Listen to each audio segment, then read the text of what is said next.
battle cry of Voltaire was a fiery expression of his love of men, of liberty, of enlightenment, and of progress.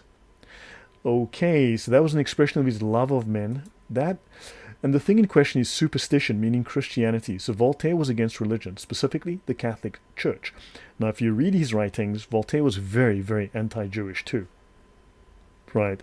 And I did remove a reference, but there's another guy, very well known in the Protestant movement, that was also very much like Voltaire, that also didn't like him some Jews. Okay, so let's just say that these ideas floated around a little bit. The language above, though, is whitewashing and propaganda.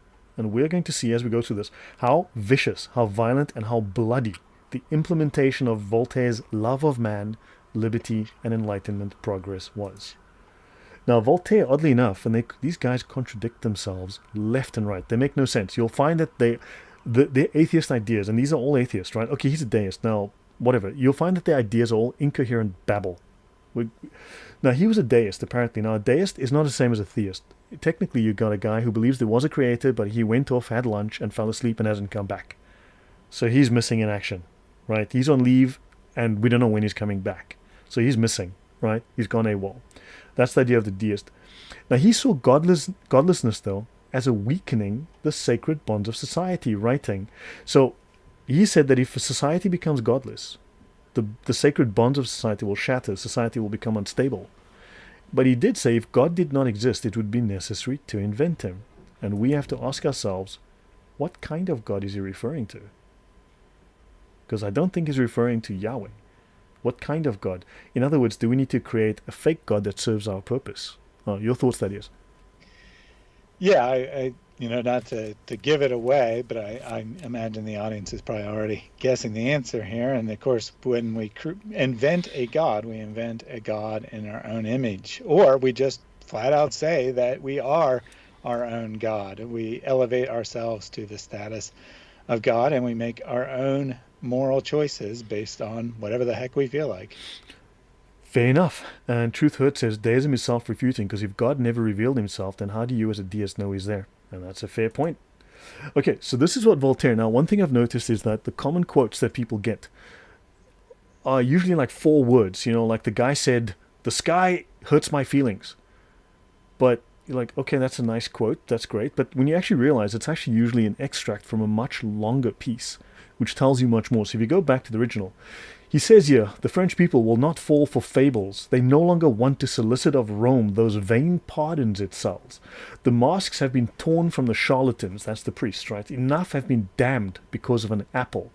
I've always esteemed the man, Jesus, right, for his touching and sublime morality. His successors have poorly imitated him. In his name they've persecuted, in his name at the 2 ends of the earth. His cross in hand, these cruel men for 13 centuries have borne flames and wars. Placing the people under their authority means betraying them, means being a false friend. So placing people under the authority of the church means betraying them and means being a false friend. These are ideas that atheists speak today. Christianity has caused wars. The church is trying to get you under the authority. The Christianity has done nothing but violence. These ideas go back to the 17th, 18th century.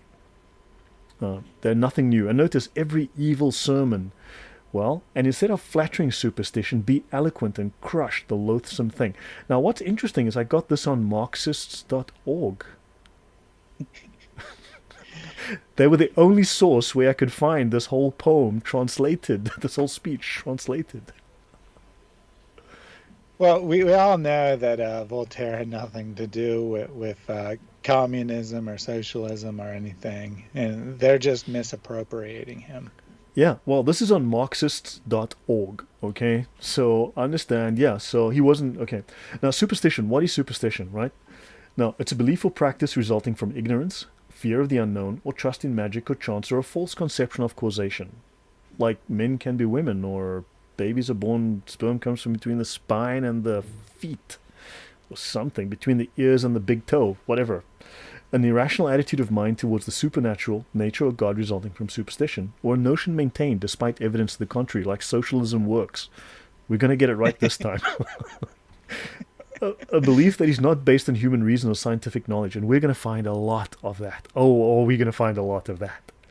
And all of these now, and we will show this, I will go into detail, these can be ascribed to atheist humanists and socialists. Believe me, we will do that. All right. So, Churchill, Madison, Lincoln. Very quickly, I'm going to run over this. Churchill said socialism is the philosophy of failure, the creed of ignorance, right? Socialism is the equal sharing of miseries, right? Whereas capitalism is the unequal sharing of blessings. Hey, Thunderous. And then, of course, you've got James Madison, okay, and Abraham Lincoln, who, as everyone knows, was a vampire hunter. They tell us that property is the fruit of labor. Property is desirable. It's a positive good in the world, right? Because if someone can become rich, it shows that others may become rich. And that's the American dream. People can find success. So, now guys, I'm going to show you some poem. I'm going to show you some poetry, and I'd like you to tell me who wrote the poetry. Okay? And so, let me go back here. Worlds I would destroy forever, since I can create no world. Since my call they notice never. No one hears my call. Coursing dumb in magic whirl. Oh boy, I'm doing some crazy magic. Maybe occult magic, who knows. Feelings, 1836, but I would destroy worlds forever. I'm an angry man. Thus, heaven I have forfeited. I know it full well. My soul, once true to God, is chosen for hell. So guys, who do you think wrote these poems? Come on, come on, come on. Someone drop a name. Who do you think wrote this? How so? I plunge without fail my blood-black saber into your soul. That art God neither wants nor wists. It leaps to the brain from hell's black mists. Till heart is bewitched, till sense is real. With Satan I have struck my deal. He chalks the signs, beats time for me. I play the death march, fast and free. The Fiddler, 1837. Who do you think wrote this? And Lou Lasher. Oh God, you get the golden prize, dude. Welcome to Karl Marx. Satanist? That is. Yeah, I mean, when you read these things, since they're part of the presentation, I of course knew that they were one of the figures that you'd be talking about. But I said, if I just saw these without knowing that context, I would say for sure that these were written by some occultist figure. Yeah, written by some occultist figure. Now look, guys, I have a friend, obviously this is now just simply me giving you an anecdote. I have a friend who used to work in Hollywood on movies. He's a special effects guy, a good friend of mine.